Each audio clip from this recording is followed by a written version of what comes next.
सुप्रभात मंडळी. मी नीलिमा पटवर्धन आणि आपण सध्या वाचत आहोत मीनाक्षीताई देशमुख लिखित डॉक्टर आनंदीबाई जोशी ही लेखमाला. कालच्या पुढे सुरू करते. काल आपण बघितलं की गोपाळराव तो ग्रंथ घेऊन आपल्या घरी आले होते. घरी येऊन आनंदीसमोर तो ग्रंथ ठेवून गोपाळराव म्हणाले, आनंदी, हे तिकीट आहे. कसलं? अगं, तुझ्या माझ्यासाठी काढलेलं अमेरिकेचं तिकीट. बावचळून आनंदी पाहतच राहिली. अगं, हा ख्रिश्चन लोकांचा योहानकृत शुभवर्तमान ग्रंथ आहे. आपण ख्रिस्ताव होणार आहोत. बास्तिमा घेतला की लगेच अमेरिकेला जायचं. आनंदीचं मन धास्तावलं. खरंच आपण ख्रिश्चन होणार? नवऱ्यापुढं बोलण्याचा सांगण्याचा काही प्रश्नच नव्हता. 2-3 दिवसात गोपाळरावांनी शुभवर्तमान वाचून काढलं. पाद्र्याकडे जाऊन 4थ्या अध्यायावर गंभीरपणे चर्चा केली. गुहींनं पुन्हा एक ग्रंथ दिला, त्यावरही चर्चा झाली. गोपाळरावांच्या प्रगतीबद्दल गुहींना फार आनंद झाला. गोपाळरावांनी आपल्या वाक्चातुर्याने गोड बोलण्याने गुहींना चांगलंच प्रभावित केलं. गुहीन म्हणाले, मनाने तर तुम्ही ख्रिश्चन झालातच. पस्तिमा कधी घेता? गोपाळराव म्हणाले, आम्ही दोघं पतीपत्नींना हा श्रेष्ठ धर्म स्वीकारावासा वाटतो. हिंदू धर्मात कोणतीही गोष्ट जोडप्याने करतात. आम्ही हिंदू धर्म त्यागही जोडप्यानेच करू. फार छान, गोपाळराव म्हणाले. पण एक अडचण आहे. माझी बायको कट्टर हिंदू धर्माभिमानी आहे. शिक्षण कमी आहे. तिला खूप शिकवून तिचे विचार प्रगल्भ करावे आणि येशू प्रभूची थोरवी तिला पटावी अशी माझी धडपड आहे. पण तिचं येथे शिक्षण होणं कठीण आहे. मुंबई पुणे शहरातसुद्धा हीच परिस्थिती आहे. लोक फार छळतात. उघडपणे बायबल वाचणं देखील अवघड आहे. मग काय करायचं? गोपाळरावांनी साहेबांचा अंदाज घेतला. म्हणाले, आम्हा दोघांना अमेरिकेला जाता आलं तर? साहेब, या गरीब देशाचा हिंदू धर्माचा कंटाळा आला आहे. या चिखलातून आपण आम्हा दोघांना बाहेर काढले तर आपले उपकार जन्मोजन्मी विसरणार नाही. थक्क होऊन गुहीन गोपाळरावांकडे बघतच राहिला. त्याने अनेक धर्मांतरं बघितली होती.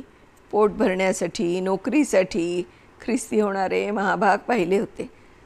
पण उच्च कुलोत्पन्न, फारसं शिक्षण, पैसा नसलेला ब्राह्मण बायकोला विद्याग्रहण करण्यासाठी हजारो मैलांवर जायची गोष्ट करतो. हिंदू धर्मात आपला धर्म आपल्या प्राणापेक्षाही श्रेष्ठ मानतात हे त्याला माहीत होतं. परंतु हा दरिद्री ब्राह्मण, त्याला धर्मापेक्षाही ज्ञानाचं महत्त्व जास्त वाटतं हे पाहून गुहीन स्तिमित झाला. समोर उभी असलेली ही मूर्ती त्याला एकदम उंच वाटायला लागली. गुहीन म्हणाला, तुम्ही एक पत्र लिहून द्या. अमेरिकेत माझे वाईल्ड नावाचे मित्र आहेत. त्यांच्याकडे तुमची शिफारस करतो. रात्रभर जागून गोपाळरावांनी लिहिलेलं पत्र गृहींजवळ आणून दिलं. त्यात लिहिलं होतं, स्वतःची स्त्री शिक्षणाविषयीची मतं, हिंदुस्थानात येणाऱ्या अडचणी सगळं लिहिलं आणि पुढे आणखीन लिहिलं की इतक्या दूरचा प्रवास खर्च, अमेरिकेत वस्ती करून राहणं, हा सर्व खर्च भागवण्याची माझी ऐपत नाही. तरी तिथे काही कामधंदा मिळवून देण्याची मदत करावी. पुढे आनंदीला काय काय येतं हे तिच्या शिक्षणाबद्दल लिहून म्हणाले, आपल्या देशाच्या उपयोगी पडण्याच्या दृष्टीनं तिनं वैद्यकीय किंवा शिक्षकेचा शिक्षण घ्यावं असं वाटतंय. गुहींने पत्र घेतलं आणि त्यानं जायला सांगितलं. गुहींने स्वतःच्या शिफारस पत्रात दोघा पती पत्नींचे बरेच गुणगान करून शेवटी लिहिलं होतं की दोघेही शिकून हिंदुस्थानात धर्मोपदेशाचे काम करू शकतील. आणखी बरंच स्तुतीपर लिहून त्यांनी पत्र अमेरिकेला रवाना केलं. पत्राचे उत्तराची वाट पाहणं एवढंच आता हाती होतं.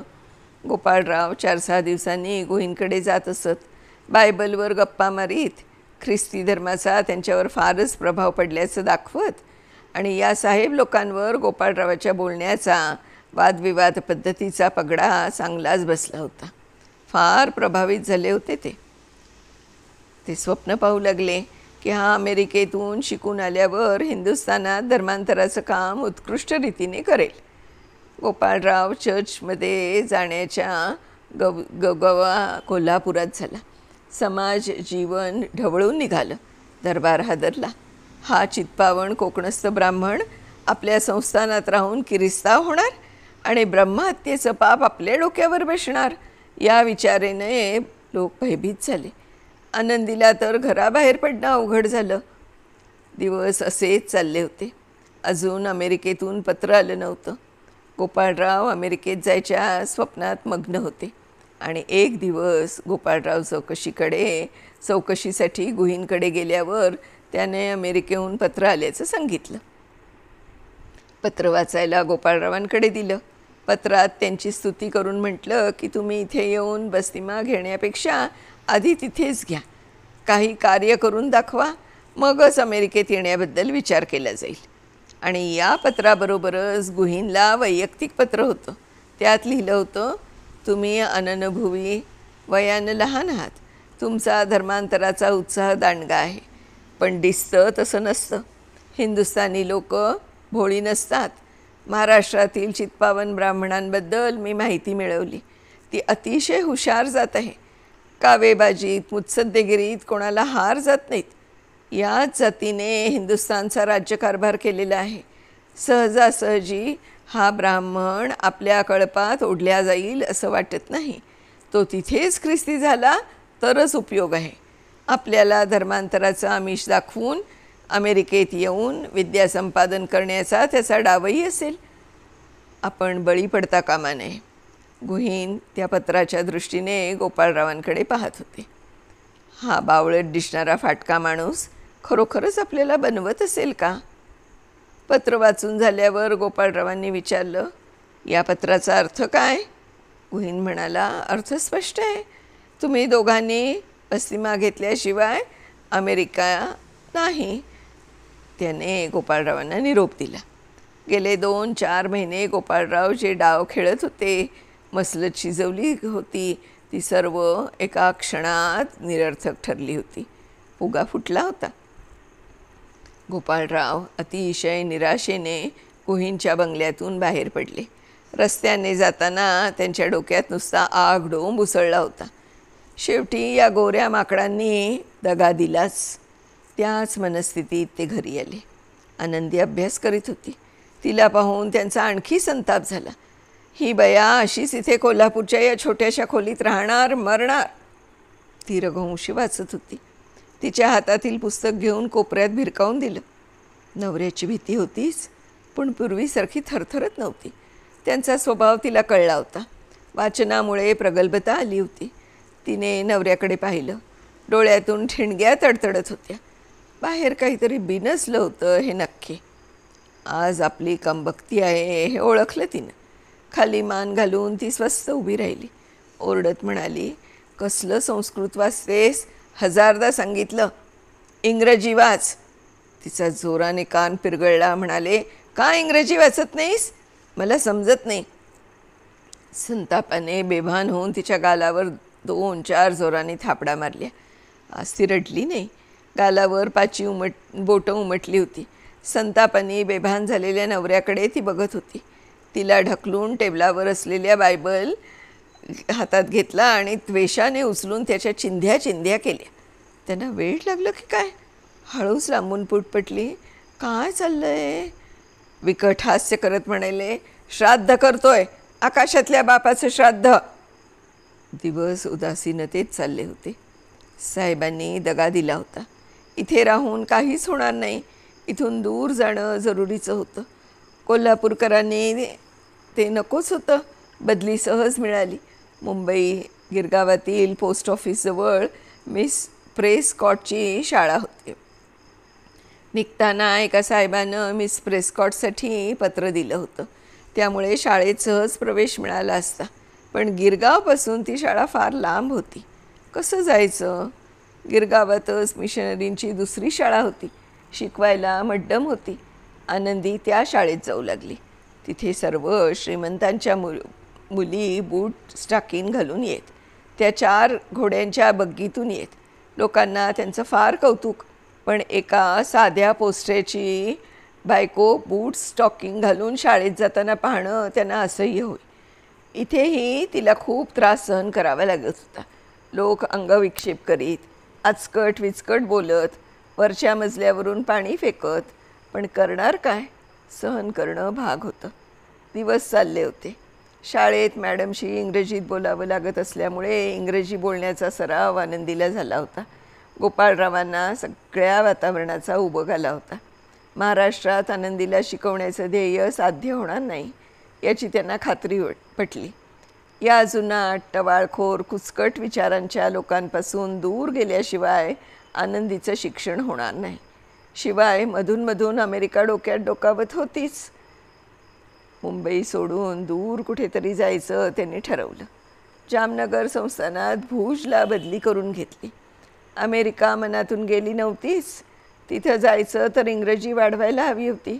घरी शिकवून आनंदीला BA करायचं ठरवलं. भुजला चांगला जम बसला. तिथे विनायक भागवत नावाचे नायब होते. ते आनंदीला मुलगीच मानत. तिथे कर्नल बॅटची पत्नी आनंदीला इंग्रजी, शिवणकाम, लोकरकाम शिकवित असे. एक प्रगती चालू होती, पण गोपाळरावांच्या मनाला समाधान नव्हतं. असेच काही महिने गेल्यावर एक दिवस गोपाळराव ऑफिसमधून लवकर घरी आले. त्यांच्या चेहऱ्यावर आनंद दिसत होता. म्हणाले, एक आनंददायक बातमी आहे. ओळख ना. नाही ओळखता येत. गोपाळरावांनी खिशातून पत्र काढून तिला देत म्हणालं, वाच. पत्र इंग्रजीत होतं. तिच्या नावाने असल्याने तिचं अंग शहारलं. आपल्याला? एका बाईला इंग्रजीतून पत्र? हिंदू ब्राह्मण बाईला पत्र? जगात पहिल्यांदाच असं घडलं होतं. अमेरिकेतून आपल्याला पत्र? नवलच आहे. भारावलेल्या मनाने ती पत्र वाचायला लागली. तू खरोखरच मला बहिणीसारखी वाटतेस म्हणून मी सुरुवातीला प्रिय भगिनी म्हटलं. तुझ्या नवऱ्याने मिस्टर वाईल्डला पाठवलेलं हृदयद्रावक पत्र वाचलं. तिने नवऱ्याकडे बघितलं. अगं, तिथे एका वर्तमानपत्रात मी पाठवलेलं आणि त्यांनी उत्तर पाठवलेलं दोन्ही पत्र प्रसिद्ध झाली. ती या बाईच्या वाचण्यात आली आणि ती विसरूनही गेली. 10-12 दिवसांनी तिच्या 9 वर्षाच्या मुलीनं आईला सांगितलं, रात्री आपल्याला स्वप्न पडलं की तू हिंदुस्थानात कोणाला तरी पत्र लिहित आहेस म्हणून. या मुलीला एशियाचा भूगोल, हिंदुस्थान काहीच माहिती नव्हतं. त्या बाईनेही वर्तमानपत्रातली दोन्ही पत्र वाचण्याचा कुठेही उल्लेख केला नव्हता. तरीही आपल्या मुलीला असं स्वप्न पडावं याचं तिला फार आश्चर्य वाटलं. या बाबतीत आपण पुढाकार घ्यावा असं देवाच्या मनात आहे असं तिला वाटलं. म्हणून तिने हे पत्र लिहिलं. खरोखरच चमत्कार आहे. कोल्हापूरची अंबाबाई पावली म्हणायची. आनंदी पुढे वाचू लागली. माझ्याकडून तुला किती मदत होईल सांगता येत नाही, परंतु तुला मदत करायची माझी मनापासून इच्छा आहे. तुमच्या लोकांमध्ये आमच्या लोकांनी घेण्यासाठी पुष्कळ सद्गुण आहेत. तुझ्या कल्याणासाठी निरंतर झटणारा पती तुला मिळाला हे तुझं महत्भाग्य आहे. आपले परस्परांचे आचारविचार कळावे यासाठी मी एखादं वर्तमानपत्र, मासिक पाठवत जाईन. त्यावरून आमच्या रीतीभाती, विद्याभिरुची इत्यादींविषयी बरीच माहिती मिळेल. ज्ञानप्राप्ती करून घेण्याचा तुझा प्रयत्न, दुसऱ्याला मदत करण्याची उत्कट इच्छा आम्हाला आमच्या मनाला भावली. तुम्हा दोघांचे मी आणि माझा नवरा खरे मित्र आहोत हे लक्षात ठेव. खाली सही होती, तुझी बहीण आणि सहकारी मिसेस BF कार्पेंटर. मंडळी, आता या पत्राचा काय फायदा होतोय किंवा त्याचा कसा उपयोग करून घेणार आहेत गोपाळराव किंवा आनंदीबाई ते आपण पुढच्या भागामध्ये बघणार आहोत. तोपर्यंत नमस्कार.